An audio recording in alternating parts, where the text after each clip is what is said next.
Hello दोस्तों, स्वागत है आपका अपने ही यूट्यूब चैनल किस्से कहानियों की ऑडियो लाइब्रेरी पर। दोस्तों, हम सुन रहे हैं श्री रविंद्रनाथ टैगोर जी द्वारा रचित उपन्यास नाव दुर्घटना का 15वां भाग। अच्छा, इससे पहले कि हम कहानी की ओर आगे बढ़ें, मैं आशा करती हूँ कि आपने अभी तक इस चैनल को सब्सक्राइब कर लिया होगा, और अगर नहीं किया है तो अभी कर लीजिए। तो चलिए शुरू करते हैं आज का भाग। जिस दिन शाम को नलिनाक्ष और हेम के विवाह संबंध पर बातें हुई, उसी रात अन्नदा बाबू को शूल वेदना हुई। रात कष्ट में व्यतीत हुई। प्रातः दर्द में कमी होने पर ये सड़क किनारे के बाग में हल्की धूप में तिपाई पर बैठे। हेम ने उनकी वही चाय पिलाने की व्यवस्था की। कष्ट से अन्नदा बाबू का चेहरा उतरा हुआ था। जब अन्नदा बाबू के चेहरे पर हेम की निगाह पड़ती है तो छाती में छुरी सी लगती है। हेम को परिताप है कि नलिनाक्ष से विवाह के लिए मना करने पर पिता व्यथित हुए हैं और यही उनकी बीमारी का कारण है। वह कैसे वृद्ध पिता को धीरज दे। बार बार सोचने पर भी वह कुछ स्थिर न कर सकी। उसी समय चाचा के साथ अक्षय वहां आ पहुंचा। हेम को अंदर जाते देख अक्षय ने कहा, आप जाइए नहीं, यह गाजीपुर के चक्रवर्ती महाशय हैं। इन्हें पश्चिम के सभी लोग जानते हैं। आपसे इन्हें कुछ कहना है।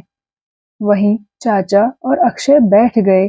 चाचा ने कहा, सुना है कि रमेश बाबू से आप लोगों की बड़ी मित्रता है। मैं यही पूछने आया हूँ कि उनकी स्त्री का कोई समाचार क्या आप लोगों को मिला है?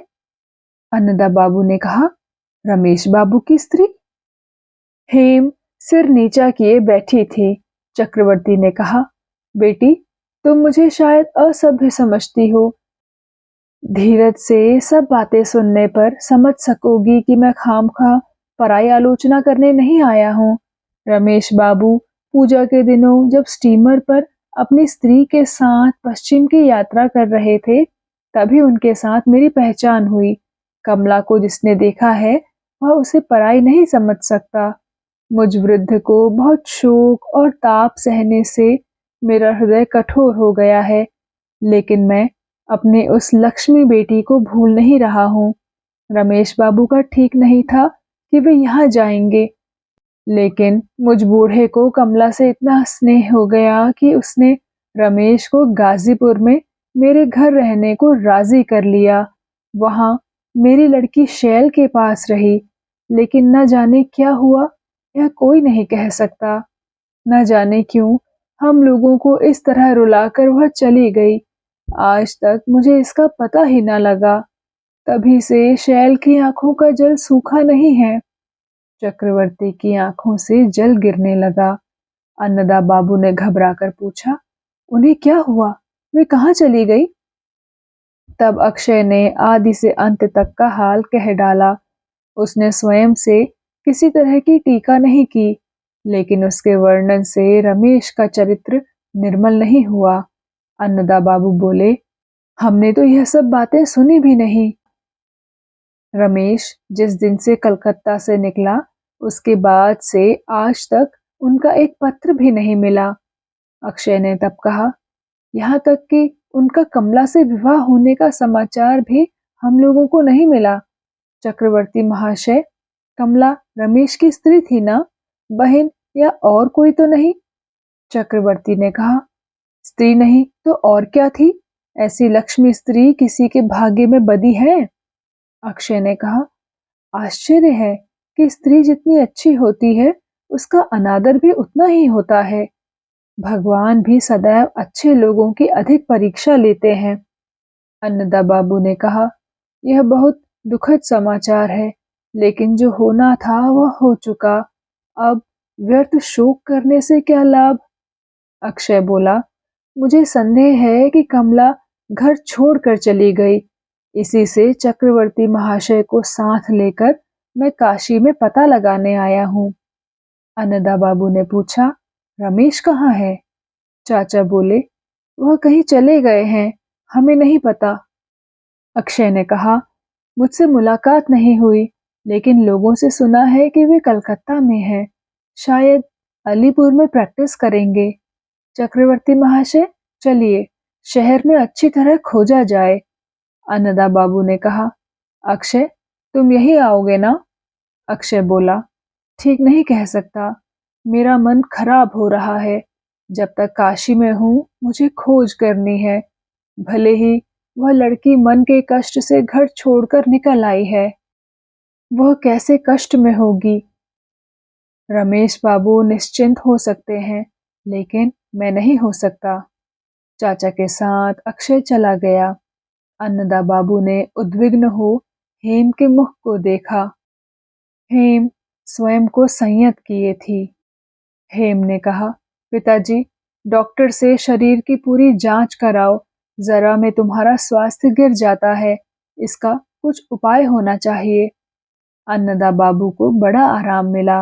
रमेश के बारे में सब सुनकर भी हेम ने उनके बारे में इतनी चिंता प्रकट की। उनके मन का बोझ टल गया। उन्होंने कहा, अच्छा, शरीर की परीक्षा के लिए आज नलिनाक्ष को बुलाना चाहिए। तुम्हारी क्या राय है? हेम संकोच में पड़ी। पिता के सामने उनसे पहले की तरह मिलना कठिन होगा। फिर भी उसने कहा, ठीक है, उनको बुलाने के लिए आदमी को भेज दो। अन्नदा बाबू ने हेम को अविचलित देख साहस से कहा, हेम, रमेश के ऐसे ही सब कांड हैं। हेमनलिनी ने बात काटते हुए कहा, पिताजी, धूप बढ़ रही है, अब घर में चलो। यह कहे वह उन्हें हाथ पकड़कर भीतर ले गई। उन्हें आराम कुर्सी पर बिठा उनके हाथ में एक अखबार देते हुए कहा, अखबार पढ़ो, मैं अभी आती हूँ। अन्नदा बाबू का मन न लगा। हेम के लिए उनका मन उत्कंठित होने लगा। वे हेम की खोज में गए तो देखा कि उसका दरवाजा बंद है। अन्नदा बाबू बरामदे में टहलने लगे। बहुत देर बाद फिर हेम के दरवाजे पर जाकर देखा तो वह अब भी बंद है। तभी नलिनाक्ष ने आकर अन्नदा बाबू के शरीर की जांच की। तब उसने हेम से पूछा, अन्नदा बाबू को क्या कोई चिंता है? हेम ने कहा, हो सकती है। नलिनाक्ष ने कहा, उनके मन को पूर्ण विश्राम मिलना चाहिए। मैं अपनी माँ के बारे में भी इसी कठिनाई में पड़ा हूँ। जरा में चिंतित हो जाती हैं कि उनका शरीर गिर जाता है। मामूली चिंता में पड़कर कल रात वे सो न सकी। मैं यही चेष्टा करता हूँ कि वे किसी तरह चिंतित ना हो, लेकिन यह हो नहीं सकता। हेम ने कहा, आप भी थके दिखाई देते हैं। नलिनाक्ष बोला, मैं तो अच्छा हूँ, चिंता मुझे कोई नहीं। कल रात मुझे जागना पड़ा, इसलिए आज मैं ताजा नहीं दिखाई दे रहा हूँ। हेम बोली, आपकी माँ की सेवा के लिए यदि सदा उनके पास एक स्त्री रहे तो शायद अच्छा हो। आप अकेले हैं और आपके लिए बहुत से काम भी हैं। यह बात हेम ने सहज भाव से कही थी।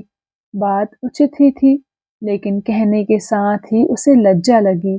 उसका चेहरा लाल हो गया। एकाएक उसे लगा कि नलिनाक्ष बाबू मन में ना जाने क्या समझेंगे।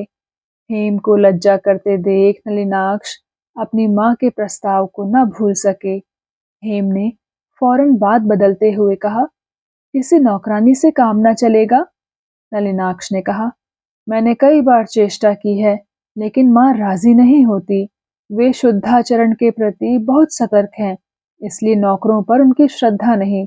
इसके अलावा उनका स्वभाव ही है कि कोई कर्तव्य समझकर उनकी सेवा करे तो उसे वे सह नहीं सकती। हेम ने और कोई बात नहीं चलाई। उसके कुछ देर बाद उसने कहा, आपके उपदेश के अनुसार चलते हुए एकाध बाधा पड़ जाती है। मुझे भय होता है कि मेरे मन की स्थिति ना सुधरेगी। बाहरी आघातों से इधर उधर मारे फिरना शायद मेरे भाग्य में है। हेम की इस बात से नलिनाक्ष ने चिंतित होकर कहा, विघ्न हमारे हृदय की शक्ति को जगाने के लिए उपस्थित होता है, इससे आप हताश ना हो। हेम ने कहा, कल एक बार आप आ सकेंगे? आपकी सहायता से मुझे बल आ जाता है। नलिनाक्ष के मुंह और आवाज में परम शांति है। उससे हेम को सहारा मिल जाता है।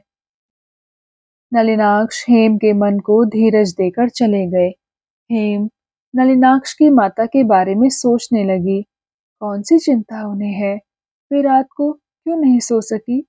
नलिनाक्ष के साथ विवाह के प्रस्ताव का प्रथम संकोच दूर हो गया। नलिनाक्ष के प्रति हेम का भरोसा भक्ति के सहारे बढ़ा था, लेकिन इसमें प्रेम की किरण जगी। सुबह हेम ने रमेश के जीवन के इतिहास का जो अंश सुना है, उससे उसके हृदय को चोट लगी। उस चोट से अपनी रक्षा के लिए आज उसके मन की समस्त शक्ति खड़ी हो गई है। आज यह अवस्था है कि रमेश के लिए दुख करना उसके लिए लज्जापूर्ण हो गया है।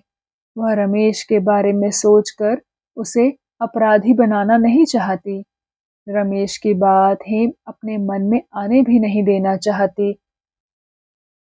आत्मघातिनी कमला की बातों की कल्पना से उसका शरीर कांपता है। उस हतभागिनी की आत्महत्या से मेरा कौन सा लगाव है? यह सोच घृणा और करुणा से उसका हृदय व्यथित हो उठा है। अन्नदा बाबू यह जानना चाहते हैं कि रमेश और कमला की बातें सुन हेम अपने मन में क्या सोच रही है। फिर भी बात को साफ कहने का साहस नहीं हो रहा है। हेम बरामदे में बैठी सिलाई कर रही थी। वहां कई बार जाकर हेम के चेहरे को देखकर वे लौट आए। शाम को डॉक्टर के कहे अनुसार चूर्ण मिश्रित दूध पिलाकर हेम उनके पास बैठी। अन्नदा बाबू ने कहा, सामने से रोशनी हटा दो। अंधेरा होने पर अन्नदा बाबू ने कहा, सुबह जो वृद्ध आए वे देखने में सरल जान पड़े। हेम चुप रही। अन्नदा बाबू ने कहा, रमेश की बात सुनकर मुझे आश्चर्य हुआ। लोगों ने उसके बारे में चाहे जो बातें कही, लेकिन मैंने किसी का विश्वास नहीं किया। लेकिन अब, हेम ने कहा, पिताजी इन बातों को मत सोचो। अन्नदा बाबू बोले, बातें करने की इच्छा नहीं होती, पर जब किसी आदमी के साथ हमारा सुख दुख जड़ित हो जाता है, तब उसके आचरण पर लापरवाही दिखाने की जगह नहीं रहती। हेम तेजी से बोली, सुख दुख की गांठ के साथ वैसे आदमी नहीं बंधे हैं। पिताजी मुझे नाहक लज्जित ना करो। अन्नदा बाबू ने कहा, हेम बिना तुम्हारे कोई ठिकाना किए मेरा मन अस्थिर है। बिना तुम्हारा कोई ठिकाना किए मेरा मन अस्थिर है। तुम्हें इस तरह छोड़कर मैं जा नहीं सकता। हेम चुप रही। अन्नदा बाबू ने फिर कहा, बेटी संसार में किसी आशा के टूट जाने पर निराश नहीं होना चाहिए। हो सकता है तुम इसे ना भी समझ सको। मैं सदा तुम्हारे मंगल की कामना करता हूँ। मेरे प्रस्ताव की तुम उपेक्षा मत करो।